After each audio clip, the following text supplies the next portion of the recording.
പ്രപഞ്ചത്തിന്റെ ഉത്ഭവവുമായി ബന്ധപ്പെട്ട് big bang അല്ലാതെയുള്ള മറ്റൊരു തിയറിയാണ് steady state theory. 1948 Fred, Herman and Thomas എന്നീ 3 ഫിസിസിസ്റ്റുകൾ ചേർന്നിട്ടാണ് ഈ തിയറി പ്രപ്പോസ് ചെയ്തത്.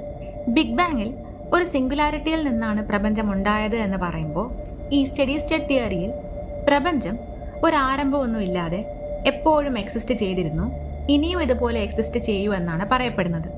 പ്രപഞ്ചത്തിലെ മാറ്ററിന്റെ ഡെൻസിറ്റിക്ക് ഒരു വ്യത്യാസമില്ലാതെ എപ്പോഴും ഇതേപോലെ ഒരേ രീതിയിൽ മാറ്റമൊന്നുമില്ലാതെ കാണപ്പെടും. യൂണിവേഴ്സ് എക്സ്പാൻഡ് ആവുന്നതിനനുസരിച്ചിട്ട് പുതിയ ഹൈഡ്രജൻ ആറ്റംസ് നിരന്തരം സൃഷ്ടിക്കപ്പെട്ടുകൊണ്ടേയിരിക്കുന്നു. അത് പുതിയ നക്ഷത്രങ്ങളുടെയും ഗാലക്സികളുടെയും ഫോർമേഷന് കാരണമാകുന്നു.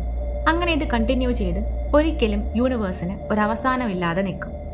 പക്ഷേ അറൗണ്ട് 1965 ആയപ്പോൾ ബിഗ് ബാങ് പ്രെഡിക്റ്റ് ചെയ്ത ഫെയിൻറ്റ് ആഫ്റ്റർ ഗ്ലോ ആയ കോസ്മിക് മൈക്രോവേവ് ബാക്ക്ഗ്രൗണ്ട് റേഡിയേഷൻ വളരെ ആക്സിഡൻ്റലായി 2 ശാസ്ത്രജ്ഞർ കണ്ടെത്തി.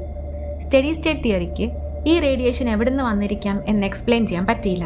അതുകൂടാതെ നമ്മുടെ ഒബ്സർവേഷൻ ചെയ്യുന്ന ടെക്നോളജി വികസിച്ചപ്പോൾ പ്രപഞ്ചം മാറ്റമില്ലാതെ നിൽക്കുകയല്ല, പകരം ഇവോൾവ് ആയിക്കൊണ്ടിരിക്കുകയാണ് എന്നുള്ളതിനും തെളിവ് കിട്ടി. So big bang 1.